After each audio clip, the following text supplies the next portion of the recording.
উনি সফরে বেরিয়েছেন হাদিস কালেকশনের জন্য। প্রচন্ড শীতের রাত, উনি মাগরিবের নামাজ, এশারের নামাজ পড়ে একটা মসজিদে শুয়ে পড়লেন, আর শুয়ে শুয়ে হাদিস পড়তেছেন। কি পড়তেছেন? কথা বলেন। আর মনে মনে ভাবলেন রাতটা মসজিদে কাটায় দেই, ফজরের নামাজ পড়ে আবার বেরোবো। কিন্তু দারোয়ান এসে বলে মসজিদে থাকতে পারবেন না, ওঠেন। দারোয়ান আছে না, কথা কন। আহমদ ইবনে হাম্বল বললেন আমি শুধু রাতটা থাকতে চাই, আমি তো ফজরেরও মুসল্লি, ফজর নামাজ পড়বো তো এই মসজিদে, আমার থাকতে দাও। দারোয়ান তো দেয় না, কেন?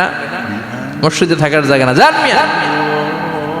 উনি যে আহমদ ইবনে হাম্বল এটা চিনে নাই, থাকতে দেয়। কি করবে এখন? উনি কাঁথা গুছিয়ে হাদিসের কিতাব নিয়ে কাঁধের মধ্যে ব্যাগ নিয়ে মসজিদ থেকে বেরোয় গেলেন। কি আর করবেন, প্রচন্ড শীত, আর কাঁপতেছেন, বুড়ো মানুষ। পথিমধ্যে দেখলেন বাজার, বাজার একজন খাব্বাজ, শাবুল খাব্বাজ, যুবক রুটি বিক্রেতা। সে রুটি বিক্রি করে, চুলার মধ্যে রুটি সেকে। সে যে সালাম দিল আসসালামু আলাইকুম, যুবক বলে ওয়ালাইকুম আসসালাম। আহমদ ইবনে হাম্বল বলে যুবক আমার যাওয়ার জায়গা নেই, সফরে বেরিয়েছি, খুব শীতে কষ্ট পাচ্ছি, রাতে যদি তোমার এই চুলা থেকে একটু আগুন পোহাই কোনো সমস্যা? যুবক বলে না না সমস্যা না, হালান ও সাহালান, খোশ আমদেদ, আসেন আসেন, আপনি আগুন পোহাইলে আমার সমস্যা কি? সুবহানাল্লাহ পড়েন। আল্লাহ শুকরিয়া করে উনি বসলেন আর আগুন পোহাচ্ছেন। আর খেয়াল করলেন যুবক রুটি বানায় আর পরে আস্তাগফিরুল্লাহ, রুটির দলা বানায় পরে আস্তাগফিরুল্লাহ, খামির বানায় আর পরে আস্তাগফিরুল্লাহ, রুটি নিয়ে উনুনের ভিতরে চুলার ভিতরে সেকা দেয় আর পরে আস্তাগফিরুল্লাহ।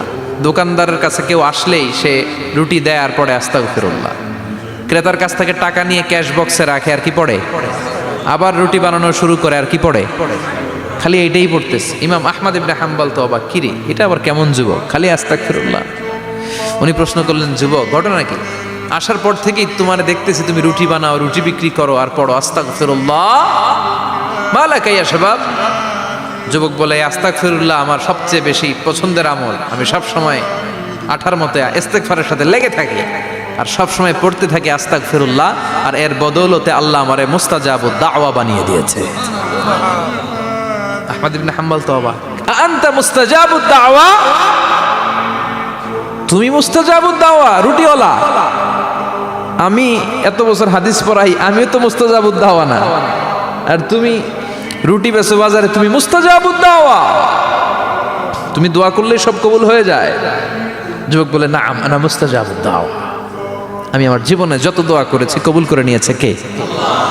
সব দোয়া কবুল করে নিয়েছে আল্লাহ, একটা দোয়া ছাড়া। কয়টা? আহমদ ইবনে হাম্বলের কৌতূহল, কিউরিসিটি আরো বেড়ে গেল। কি? সব দোয়া কবুল হয়েছে একটা দোয়া ছাড়া? মাযালিকা দোয়া ইয়া শাব, কি সেই দোয়া? যুবক এবার বলতে শুরু করলো আমার জীবনে যে দোয়াটা আল্লাহ কবুল করে নাই সেটা হচ্ছে আমি আল্লাহর কাছে অনেক চেয়েছি, অনেক দোয়া করেছি যে আল্লাহ শুনেছি এই জামানার সবচেয়ে বড় মুহাদ্দিস, তার নাম নাকি ইমাম আহমদ ইবনে হাম্বল। আল্লাহ তোমার কাছে আমার চাওয়া আমি যেন এই ইমাম আহমদ ইবনে হাম্বলরে দেখে মরতে পারি, আমি যেন ইমাম আহমদ ইবনে হাম্বলের হাতে হাত রেখে মুসাফা করতে পারি আর তার কপালে একটা চুমু এঁকে দিতে পারি। আহমদ ইবনে হাম্বল আবেগপ্রবণ হয়ে গেলেন, চোখের পানি ছেড়ে দিলেন, বললেন যুবক তোমার এই দোয়াটাও কবুল হয়ে গিয়েছে। আহমদ ইবনে হাম্বলের দেখা আর সাক্ষাৎ পাওয়ার জন্য আহমদ ইবনে হাম্বলের বাড়িতে তোমার যাওয়ার দরকার নাই, আহমদ ইবনে হাম্বল তোমার দরবারে ছুটে এসেছে। আনা আহমদ ইবনে হাম্বল মুহাদ্দিসুদ দাহর, আমি নিজেই আহমদ ইবনে হাম্বল। যুবক চোখের পানি ছেড়ে দেয়, আহমদ ইবনে হাম্বল চোখের পানি ছেড়ে দেয়। যুবক চিৎকার মেরে ইমাম আহমদ ইবনে হাম্বলকে জড়িয়ে ধরে, হাতে হাত রেখে মুসাফা করে, কপালের মধ্যে চুমু খায় আর আল্লাহর শুকরিয়া করে বলে ও ইমাম আসলে এই দোয়াটাও আল্লাহ আজকে কবুল করে নিল। বিশ্বাস হয় সবসময় ইস্তেগফার পড়লে আপনার দোয়াগুলোর এইভাবে কবুল করে নিবে কে? এই পাঁচটা জিনিস পাবেন সবসময় যদি ইস্তেগফারের সাথে লেগে থাকেন। রাজি আছেন তো? এই জন্য বিশ্বনবী সব সময় নামাজে সালাম ফেরানোর পরে পড়তেন আস্তাগফিরুল্লাহ। কি পড়তেন? 3 বার পড়তেন আস্তাগফিরুল্লাহ, আস্তাগফিরুল্লাহ, আস্তাগফিরুল্লাহ। পড়তে রাজি আছেন? ইস্তেগফারের অনেকগুলো আলফাজ আছে, সবচেয়ে ছোট ইস্তেগফার হচ্ছে এটা আস্তাগফিরুল্লাহ, আস্তাগফিরুল্লাহ। আরো আছে আস্তাগফিরুল্লাহ আল্লাযী লা ইলাহা ইল্লা হুয়াল হাইয়ুল কাইয়্যুম আতুবু ইলাইহি, বিষ্ণু বলেন এই ইস্তেগফারটা যদি কেউ পড়ে, আর তাওয়াল্লি মিন ইয়াউমিজ জাহাফ, যুদ্ধের ময়দান থেকে পালিয়ে আসা কবিরা গুনাহ। কি গুনাহ?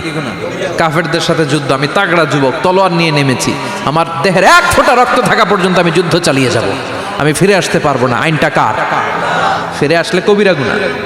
বিশ্বনবী বলেন যুদ্ধের ময়দান থেকে ফিরে এসেছে এরকম কবিরা গুনাহ অবলম্বনকারীও যদি আস্তাগফিরুল্লাহ আল্লাযী লা ইলাহা ইল্লা হুয়াল হাইয়ুল কাইয়্যুম ওয়া আতুবু ইলাইহি পড়ে, ওই কবিরা গুনাহকারীকেও ক্ষমা করে দিবে কে? পড়তে রাজি আছেন তো? আবার সাইয়েদনা আবু বকর বললেন, ইয়া রাসূলুল্লাহ আল্লিমনি দুআআন আদউ বিহি ফি সালাতি, এমন দোয়া আপনি আমারে শিক্ষা দেন যে এই দোয়াটা আমি নামাজে পড়তে পারি। বিশ্বনবী বললেন, পড়ো আল্লাহুম্মা ইন্নী যালামতু নাফসি যুলমান কাসীরান ওয়া লা ইয়াগফিরুয যুনুবা ইল্লা আনতা ফাগফিরলি মাগফিরাতাম মিন ইনদিক ইন্নাকা আনতাল গফুরুর রহিম। সুবহানাল্লাহ পড়েন, এটাও ইস্তেগফার। আমরা এটার বলে দোয়া মাসুরা, সালাম ফেরানোর আগে পড়ি না? যেখানেই ক্ষমা চাওয়ার কথা আছে ওইটারই কি বলে? ইস্তেগফার। আল্লাহুম্মা ইন্নী যালামতু নাফসি, আল্লাহ জুলুম করেছি, যুলমান কাসীরা, অনেক জুলুম, ওয়ালা ইয়াগফিরুয যুনুবা ইল্লা আনতা, তুমি ছাড়া এই গুনাহ ক্ষমা করার তো কেউ নাই। ফাগফিরলি মাগফিরাতাম মিন ইনদিক, তোমার দয়ায় আমারে ক্ষমা করে দাও। ইন্নাকা আনতাল গফুরুর রহিম, তুমি হলা ক্ষমাশীল। ঠিক কি না? এটাও ইস্তেগফার, এটাও পড়বেন। আর এই সব ইস্তেগফারের শ্রেষ্ঠ ইস্তেগফারের নাম সাইয়্যিদুল ইস্তেগফার। যত ইস্তেগফার হতে পারে এর মধ্যে সবচেয়ে শ্রেষ্ঠতম ইস্তেগফার নাম কি?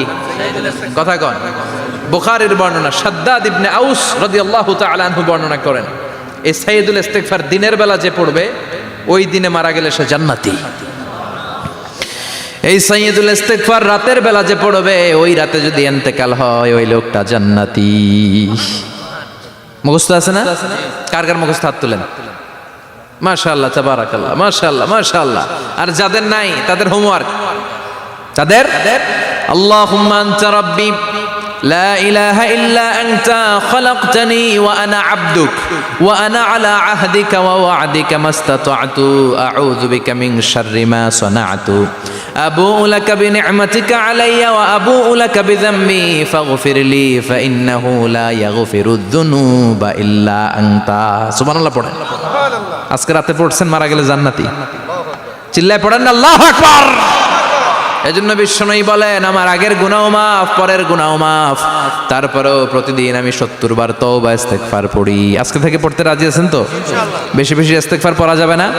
একটু প্রাণ খুলে দিল খুলে আওয়াজ করে পড়েন তো আস্তাগফিরুল্লাহ। আর জোরে পড়েন আস্তাগফিরুল্লাহ। আবার সবাই পড়েন আস্তাগফিরুল্লাহ। সব সময় তওবা ইস্তেগফার যারা পড়ে তাদেরকে পছন্দ করে কে? সব সময় জিকির করে করে জিহ্বাটারে যারা ভিজিয়ে রাখে তাদেরকেও পছন্দ করে কে? আল্লাহ বলেন ওয়াজকুর রাব্বাকা ফি নাফসিকা তাদাররুআন ওয়া খীফাতান ওয়া দুনাল জাহরি মিনাল কওলি বিল গুদুবি ওয়াল আসাল ওয়া লা তাকুম মিনাল গাফিলিন। সুবহানাল্লাহ পড়েন। আল্লাহ বলেন ওয়াজকুর রাব্বাকা ফি নাফসিক, আল্লাহরে মনে মনে ডাকো। তাদাররুআন ওয়া খীফা, আল্লাহর জিকির করতে আল্লাহ বলেছেন ফি নাফসিক। বুঝতেছেন না অর্থ? ফি নাফসিকা, মনে মনে আল্লাহর জিকিরটা করো। তাদাররুআন ওয়া খীফা, তাদাররুআন মানে বিনয়ের সাথে, with full of humility, submission and humbleness, বিনয়ের সাথে আল্লাহরে ডাকো। ওয়া খীফা, গোপনে গোপনে ডাকো। দুনাল জাহারি মিনাল কওল, চিৎকার চেঁচামেচি করে ডেকো না। কার কথা? আওয়াজ করে জিকির করো না। এই যে আমরা মাহফিলে লা ইলাহা ইল্লাল্লাহর জিকির করে, এটা তালিমান। উদ্দেশ্য কি? তালিমের জন্য আওয়াজ করে জিকির জায়েজ আছে, কিন্তু ব্যক্তিগত জিকিরের যে ইবাদতটা এটা আস্তে আস্তে হইতে হবে, এটা ভদ্রভাবে হতে হবে, চিল্লাচিল্লি করে নয়। আবার তালিমের জিকির ওইটাও ভদ্রভাবে। ইন্নাল্লাহা জামিল ইউহিব্বুল জামাল, আমার আল্লাহ সুন্দর, আমার আল্লাহর জিকিরের মধ্যেও সৌন্দর্য আছে না নাই? কিন্তু এদেশে জিকিরের ভেতরে লাফালাফি আছে না নাই?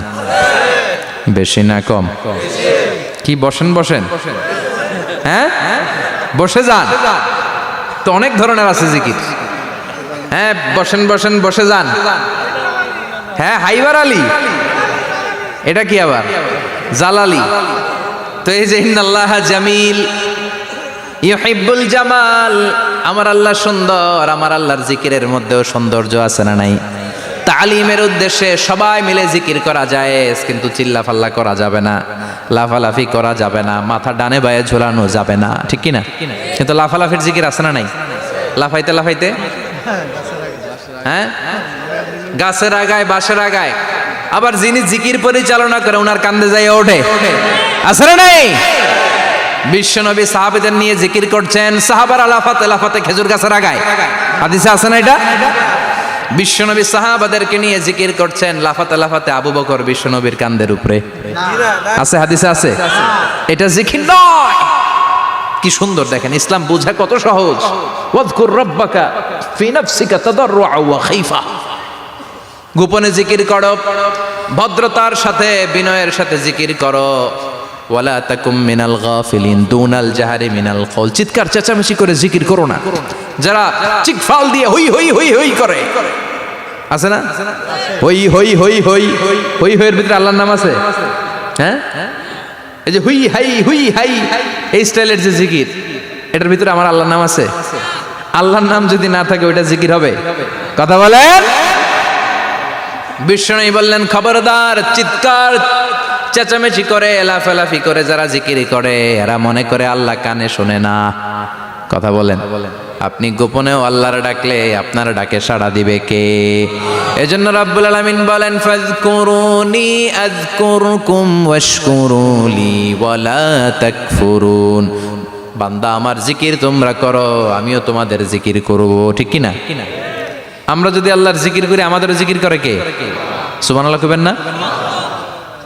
আমরা আল্লাহর জিকির করে, আল্লাহ নাকি আমাদের জিকির করে, জানো তো না কথা এটা? আবার হাদিসে কুদসিতে আল্লাহ বললেন, ফাইন যাকারানি ফি নাফসি যাকারতুহু ফি নাফসি। আমার বান্দা যদি একা একা আমার জিকির করে, আমি আমার বান্দারে একা একা স্মরণ করি। ওয়া ইন যাকারানি ফি মালাইন যাকারতুহু ফি মালাইন খায়রিম মিনহু। এরকম মহা সম্মেলন করে যদি কেউ আমি আল্লাহর জিকির করে, আমি এর চেয়েও বড় মহা সম্মেলন ফেরেশতাদেরকে নিয়ে করে আমার বান্দারে স্মরণ করি। ওয়া ইন তাকাররাবা ইলাইয়া শিবরান তাকাররাবতু ইলাইহি যিরাআন। আমার বান্দা যদি আমার দিকে এক বিঘত আসতে চায়, আমি আমার বান্দার দিকে এক হাত এগিয়ে যাই। আমার বান্দা যদি আমার দিকে এক হাত আসতে চায়, আমি আমার বান্দার দিকে দুই হাত যাই। ওয়া ইন আতানি ইয়ামশি আতাইতুহু হারওয়ালা। আমার বান্দা যদি আমার দিকে হেঁটে হেঁটে আসতে চায়, আমি আমার বান্দার দিকে দৌড়ে দৌড়ে যাই। সুবহানাল্লাহ পড়েন। এজন্য বিশ্বনবী বলেন, লা ইয়াজালু লিসানুকা রাতবাম মিন যিকরিল্লাহ। আল্লাহর জিকির দিয়ে জিহ্বাটারে ভিজিয়ে রাখবা। কার কথা? চিল্লায় বলেন, কার কথা? সবসময় আল্লাহর জিকির করতে রাজি আছেন তো? সবচেয়ে শ্রেষ্ঠ জিকির বিশ্বনবী বললেন, আফদালু যিকরি লা ইলাহা লা ইলাহা লা ইলাহা ইল্লাল্লাহু মুহাম্মাদুর রাসূলুল্লাহ সাল্লাল্লাহু। সবচাইতে শ্রেষ্ঠ জিকির লা ইলাহা। এর চেয়ে শ্রেষ্ঠ জিকির আছে? কথা বলেন। বিশ্বনবী বললেন, মান ক্বালা লা ইলাহা ইল্লাল্লাহ সিদকান মিন কলবিহি। একনিষ্ঠতার সাথে অন্তর থেকে কেউ যদি জীবনে একবার বলে লা ইলাহা ইল্লাল্লাহ, দাখালাল জান্নাহ। তার যদি পাপ থাকে, অন্যায় থাকে, ওই পাপ আর অন্যায়ের শাস্তিগুলার পরে কোনো না কোনো দিন আমার ওই বান্দা জান্নাতে ঢুকবে। একবার যদি খালিসান মিন কলবিহি সে পড়ে লা ইলাহা ইল্লাল্লাহ, তার জন্য জান্নাতকে অবধারিত করে দিয়েছে কে? আবার এটার নাম আল্লাহ দিয়েছে কালিমায়ে। কথা বলেন। দরাবাল্লাহু মাসালান কালিমাতান তাইয়িবাতান কাশাজারাতিন তাইয়িবাতিন আসলুহা সাবিতুন ওয়া ফারউহা ফিস সামা। সুবহানাল্লাহ। পবিত্র বাণী এটা কালিমায়ে তাইয়িবা। আবু সাঈদ আল খুদরি থেকে বর্ণিত, মুস্তাদরেকে হাকিম আর সহিহ ইবনে হিব্বানে এসেছে। বিশ্বনবী বলেন, মুসা আলাইহিস সালাম আল্লাহর একবার প্রশ্ন করলেন, ইয়া রাব আল্লিমনি দুআন আদউ বিহি। আপনি আমার এমন একটা জিকির শিক্ষা দেন যে জিকির দিয়ে আমি শুধু আপনার জিকির করব, কেউ এই জিকির করতে পারবে না। এই জিকির জানবো শুধু আমি আর জানবেন। কথা কোন? প্রশ্ন করছে কে? হ্যাঁ, কাকে করেছে? আল্লাহ এমন একটা জিকির শিখান যেই জিকির কেউ জানে না, আমি জানবো, আর ওই জিকির দিয়ে প্রাণ ভরে আপনারে ডাকবো। আল্লাহ বললেন, মুসা পড়ো লা ইলাহা লা ইলাহা ইল্লাল্লাহু মুহাম্মাদুর রাসূলুল্লাহ। মুসা আলাইহিস সালাম বললেন আল্লাহ চাইলাম কি, কইলেন কি? লা ইলাহা তো জাতীয় জিকির, এটা তো আন্তর্জাতিক জিকির, এটা জানে না এমন কেউ নাই। এমনকি হিন্দু ভাইরাও জানে। কথা কন আল্লাহ, আমি তো চাইছিলাম এক্সক্লুসিভ, আমার জন্য স্পেশাল, এর চেয়ে সুন্দর আর কেউ জানবে না, এত সুন্দর একটা জিকির আপনি দিবেন, এটা আমি ডাকবো আপনারে আর আপনি শুনবেন। আল্লাহ বললেন মুসা এর চেয়ে দামি আমার কাছে নাই। লাউ তাদউ লা ইলাহা ইল্লাল্লাহ ফি কাফা, লা ইলাহা রে যদি মুসা এক পাল্লায় রেখে দাও, ওয়াস সামাওয়াতু সাবউ ওয়াল আরদিন, সাত আকাশ সাত জমিন যদি আরেক পাল্লায় রেখে দাও, লা ইলাহা এক পাল্লায়,